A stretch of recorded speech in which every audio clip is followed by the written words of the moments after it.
How's it guys, JK from Old School Transformations, and in today's video I'm going to discuss weight loss myths that you might be believing that's keeping you from reaching your weight loss goals. The first one, don't eat after dark because you will get fat. This is not the truth. Your body's metabolism works 24 hours a day. It doesn't stop working when the sun goes down. You can eat the majority of your meals in the evening. As long as you are in a calorie deficit, you will be losing weight. One thing I can say, however, is try not to eat too close to bedtime. This might cause indigestion and not getting enough proper sleep. This will affect your NEAT, non-exercise activity thermogenesis, the next day, and you will be sluggish and you will be burning less calories, thus making it more difficult for you to be in a calorie deficit. Number 2, carbs makes you fat. Also not true. Carbs, like any other food, contains calories, and what determines weight loss is if you are in a calorie deficit. Carbs has a protein sparing effect, and it is also a great source of energy. If I can give you a tip though, try and consume your carbohydrates with protein. That will lower the glycemic load of the carbohydrates and you will be less likely to have an insulin response. Number 3, you can eat as much as you like on a ketogenic diet and you will not pick up weight because you burn more fat on a keto diet.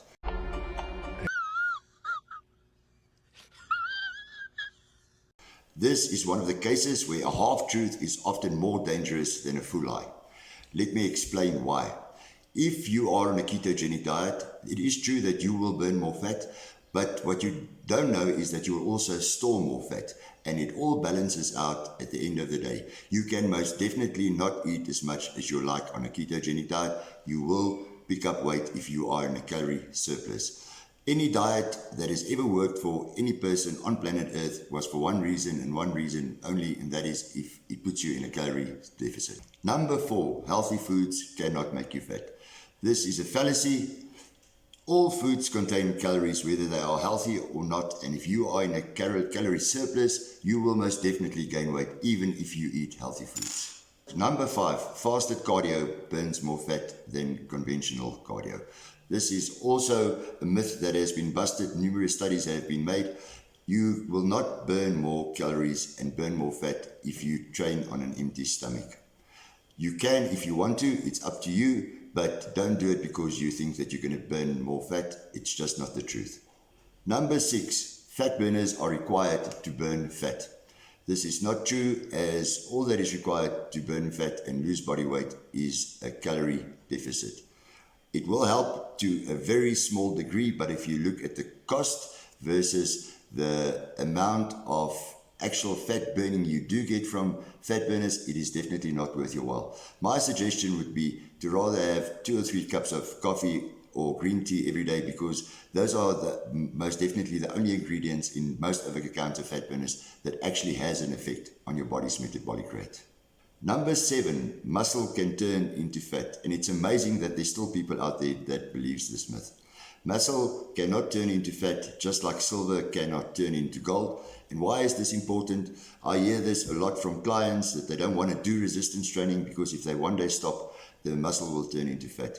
The correct term would be muscle can be replaced by fat. When you stop training, there is muscle wastage, so your muscle gets smaller. Generally, what would happen is people will still consume the same amount of calories, but because they don't train anymore, they don't burn those calories. So you will pick up body fat. Your body fat percentage will go higher and your muscles will diminish. So you are basically just replacing muscle with fat. If you do stop training because of injury or an operation or a holiday, just be mindful to reduce your calories. Number 8, and this is one that's really close to my heart. I cannot lose weight because I have problems with my hormones. Now, this is true if you have hormonal issues, maybe leptin resistance or insulin resistance, or maybe your thyroid isn't working properly. The first thing that you have to understand is you need to go to your doctor to have this checked out. There is medicine out there that can help you, but in no way is it impossible to lose weight if you have problems with your hormones. It's just going to be a bit more difficult. It will take a bit longer, but with proper exercise and a sustainable diet, you can most definitely reach your weight loss goals, even if you have hormone problems. Guys, if you enjoyed this video, Please like and subscribe. Also, go to my website, www.oldschooltransformations.com, for coaching. I can help you reach your weight loss goals. Please leave a comment below if you want me to elaborate more on any of these myths. Please leave a comment and I'll be sure to do a video on the topic that you want more information on. Also, I'm on Facebook and on Instagram, and I'm out.